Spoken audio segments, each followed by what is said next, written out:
filled it in. No time for the doubt, they counted me out, I'm getting it in, yeah. No time for no loss, I'm paying the cost, I'm in it to win, yeah. Refuse, mine it can't be diffused. If you ain't thinking the same, then we playing by different rules. You can't see the vision, we living at different views. Until we complete the mission, keep getting up, never snooze. I walked a mile in my shoes, had the mind of a fool, chasing diamonds and jewels. Trust me, I was confused. Started minding my business and used my mind as a tool. Ended up finding my purpose and found the time to get to it. They told me I couldn't do it, they told me I couldn't make it. They sold it, could never break it. That's sadly mistaken. I need a piece of the pie, I want it so bad I can taste it. They told me like Toby, keep on running toes, they gon' take a few to lose. Built the win, applied myself, I filled it in. No time for the doubt, they counted me out, I'm getting it in, yeah. No time for no loss, I pay for the cost, I'm winning to win, yeah. Refuse to lose, I built the win, applied myself, I filled it in. No time for the doubt, they counted me out, I'm getting it in, yeah. No time for no loss, I'm paying the cost, I'm in it to win, yeah. Refuse. Welcome back to CTC. I'm your gracious host, Carl, and I'm back with another episode. And today, we are going to be recapping the bowl games that happened this prior week. I don't know why there's a 4 there, but the bowl games that happened from Tuesday up into the playoffs, and then we're going to talk about the playoffs as well. So let's get right into it. And first, we have the Salute to Service Bowl, where Jax State beat Troy 17-13. Now, Troy was up at the end of the third quarter in this matchup, and Troy had won 79 straight games when being up going into the fourth quarter. However, Jax State broke that streak with a win. Now, to start the game, Jax State, struck first with an open touchdown to Rex Steiner. Why am I blanking on his name? Scott Steiner's son. I'm blanking on his name though. But Rex Steiner, yeah, he scored a touchdown. Then Troy would score their only touchdown on a botched flea flicker. So they ran the flea flicker, and the pitchback part worked fine. But when Caden Creel got the ball, he was pressing his face, he fumbled, and Troy recovered it in the end zone. That was the only touchdown that Troy scored in the game. So, I mean, kind of like Jax State gave them the only touchdown, which was surprising to me because Jax State defense can be leaky. So I was surprised that the only touchdown Troy got was a defensive touchdown and not an offensive touchdown. Jax State would then score a touchdown after an interception. And then Troy's failed Hail Mary attempt to end the game happened, which it came close. I believe that was the game where it almost happened to where Troy almost won the game off the Hail Mary. Shout out to you for watching the stream. Please like, comment, share, subscribe.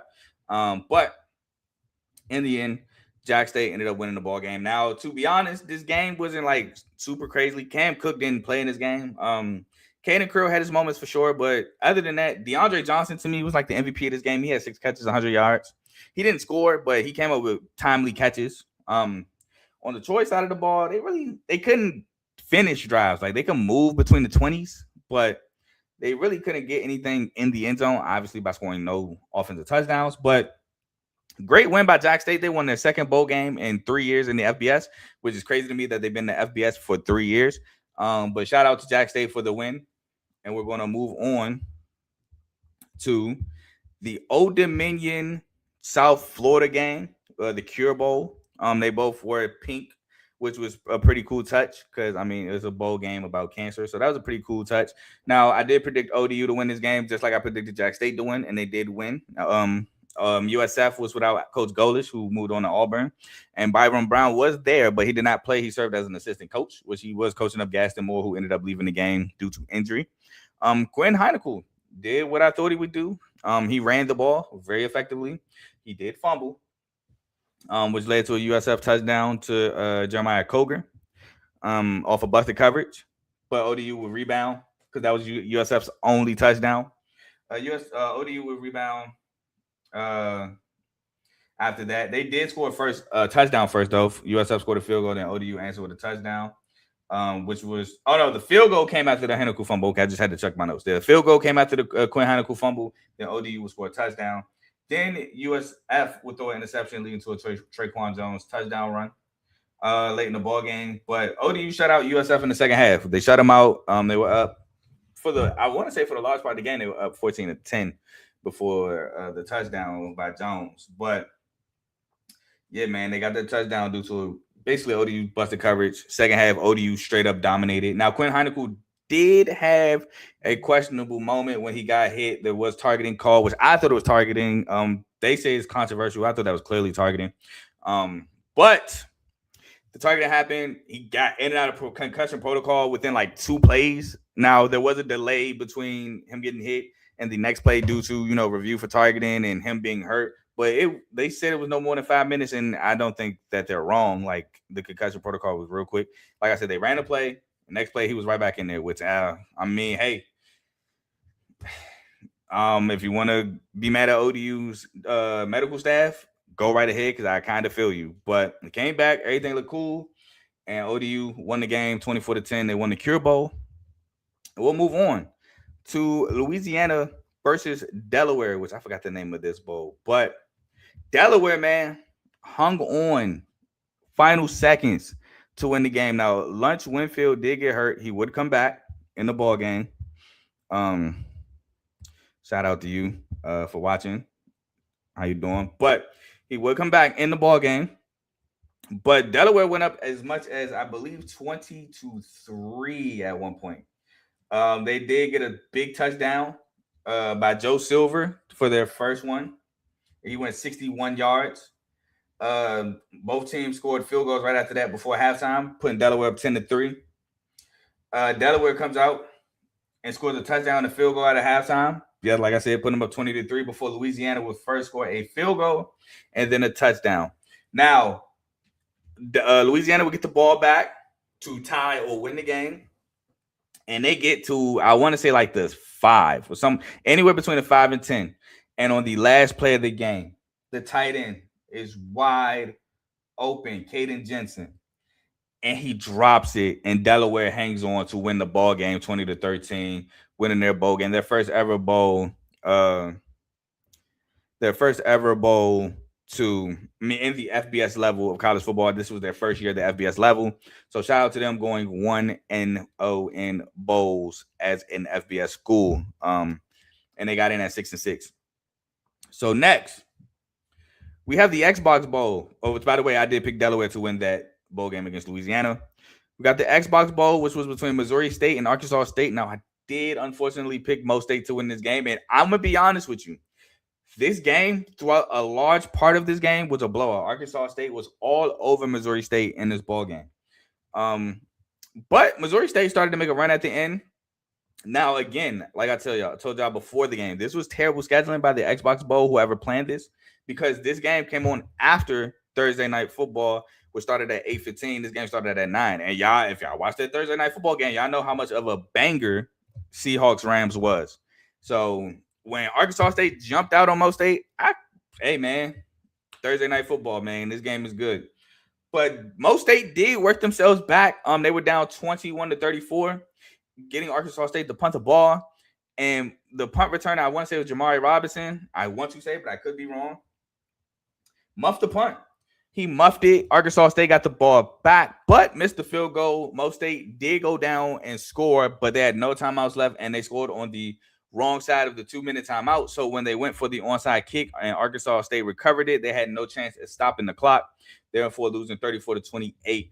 But that muff punt was huge because it caused them, 1, to burn their timeouts, and then 2, they lost a lot of time. And I want to say this too, because I want to say it was Jamari Robinson who actually put them in great field position.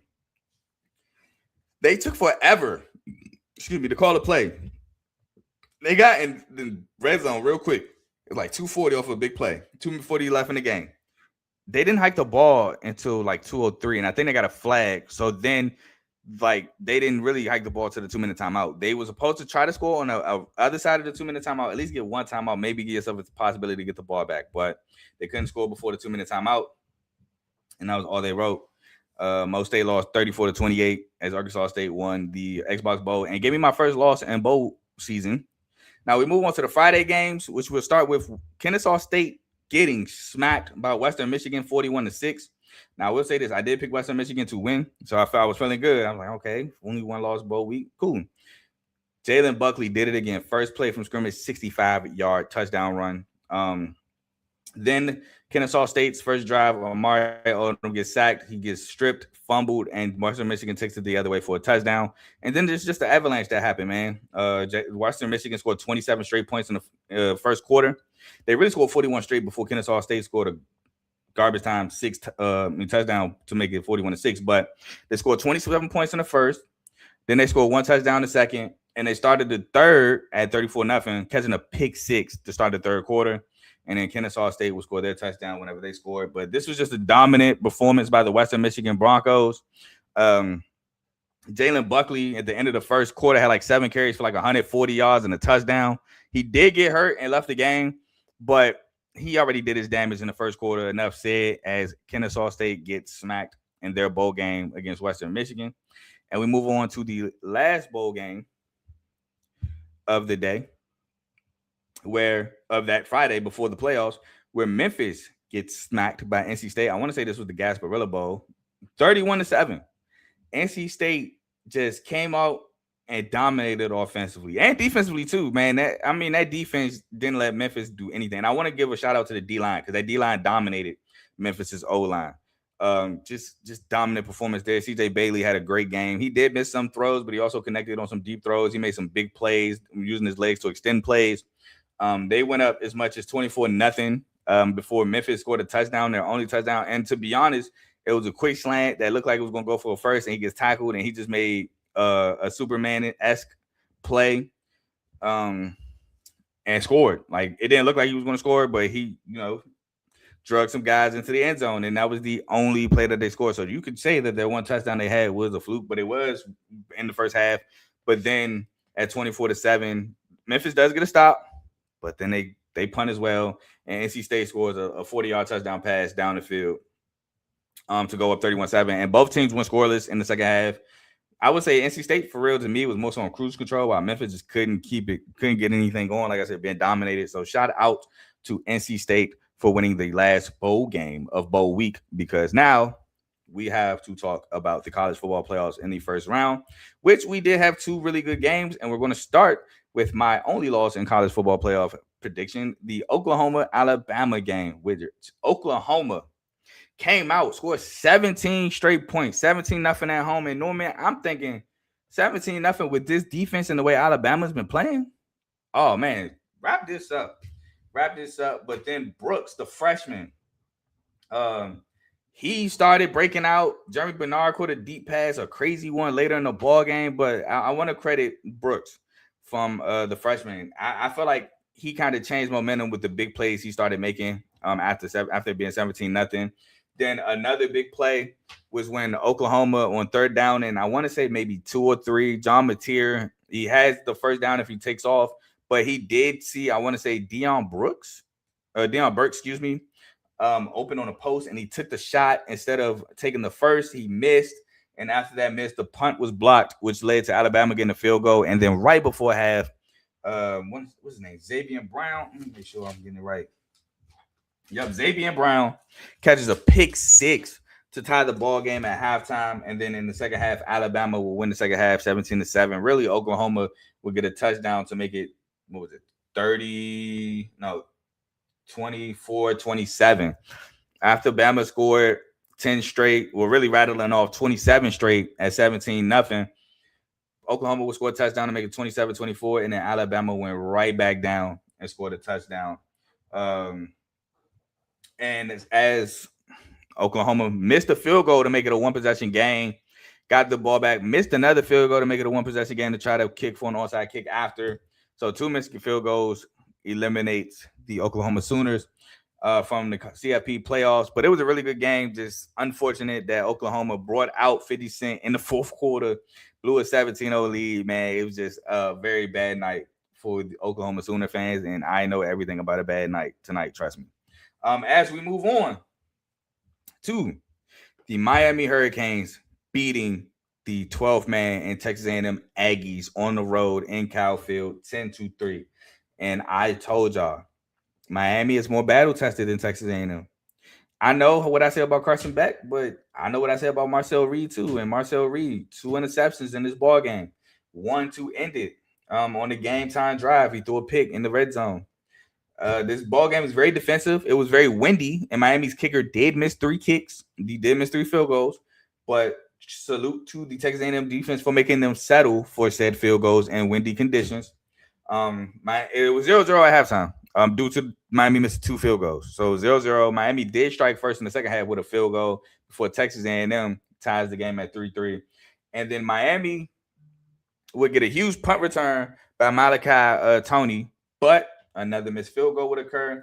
Then Malachi Tony would fumble on a catch after the catch, but it was on a run play, excuse me. But he got his time, and when his number was called to make the play, he made the play on a touch pass from Carson Beck to the end zone around the edge for a touchdown, redeeming himself.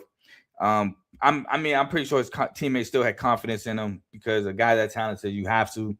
And he showed them why everybody came to him and told him to keep his head up as he scores the game-winning touchdown before Marcel Reed throws the game-losing interception. But it was just a very defensive game. Like I said, Miami kicker did miss 3 field goals, but this game was very defensive. And shout out Mark Fletcher, who is the MVP of this game, man. He got them all the way down the field before the Malachi Tony touchdown pop pass, running the ball. He had over 150 yards against this defense. This pass defense, man, of the Hurricanes, they gave Marcel Reed some fits, man. If Marcel Reed wasn't as mobile as he was, it'd be worse. But Ruben Bain, man, they said he wasn't a threat. He finished with 2-3 sacks.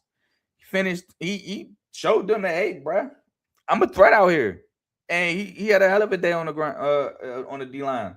Ruben Bain, defensive MVP for sure. Now, if you want to say the guy that caught the interception be my guess, because he caught the pick to win the game. So I'm not going to argue there. But Ruben Bain, and he showed, hey, I just come out there and work. I ain't got to talk like y'all. I'm going to come out there and prove it.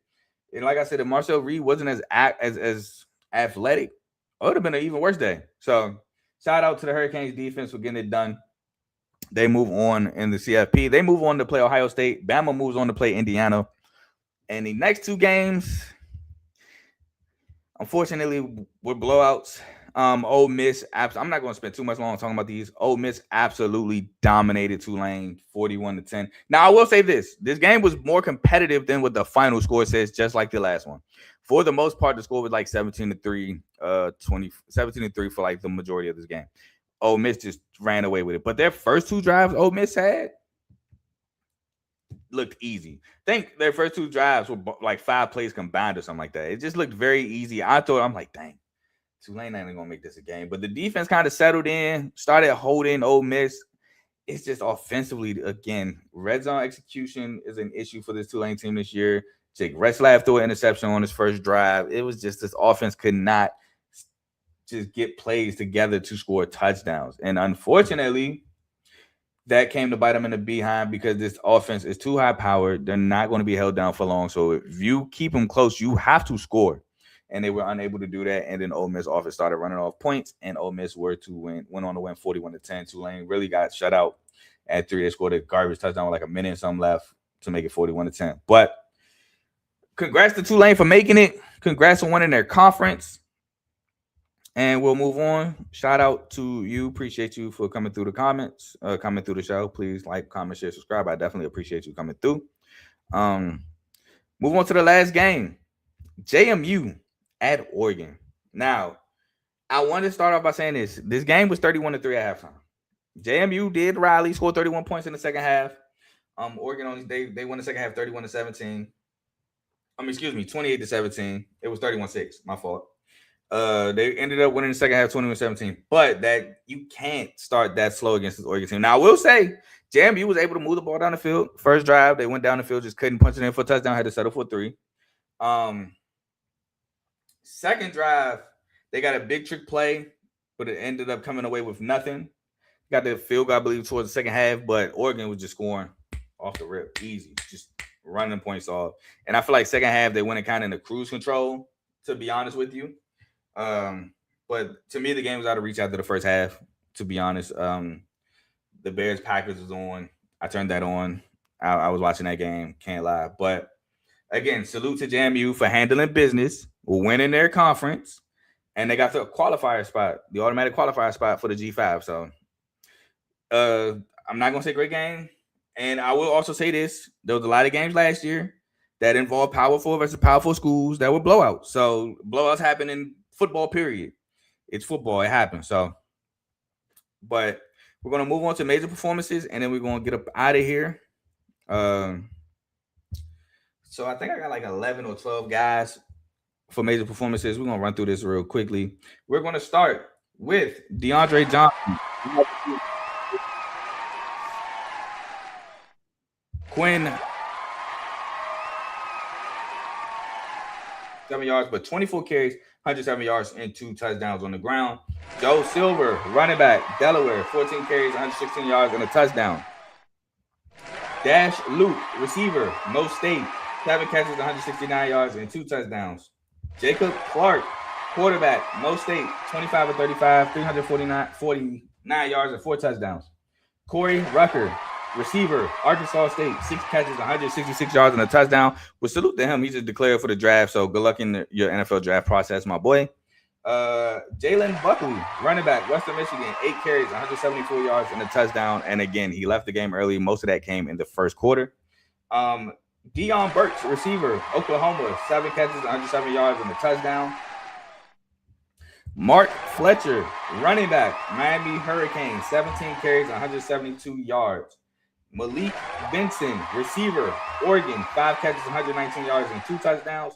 And Shaz Preston, receiver, Tulane, 5 catches, 125 yards, again, out of Tulane. Now, that is the end of the show for CTC. I will be back tomorrow morning because we have a whole new set of bowl games. We got bowl game week 2 coming up, starting tomorrow with Washington State versus Utah State. So I will be covering Monday to Friday, the bowl games, Monday to Friday. I want to say it's 6 of them, so I will be covering those. Now, you ask for time, probably around noon. I'll be on around noon because the first game starts at 2. But I can't wait for these bowl games. Again, they should be exciting. Tuesday, we got 3. Monday, we got 1. Wednesday, we got 1.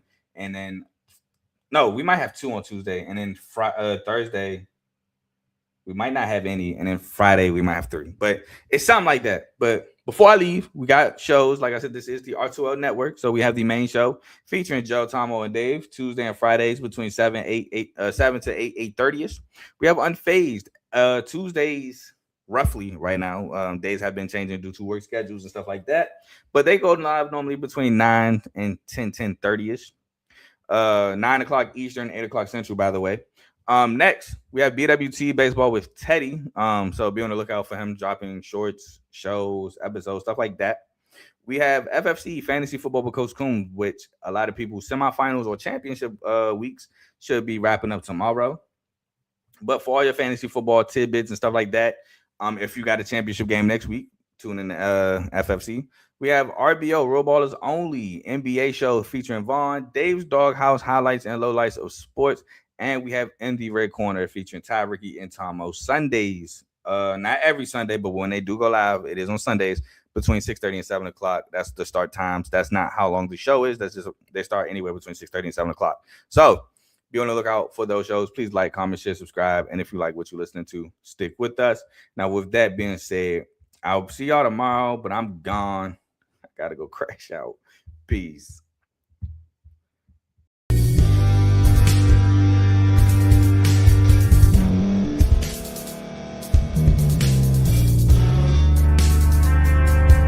Thank you for staying to the end. If you're watching this on YouTube, please like this video, subscribe, and also hit that notification button so you can be notified next time we put out a video. If you're listening on any podcast platform, subscribe and hit that notification button, y'all, so you can be notified we put out another podcast audio.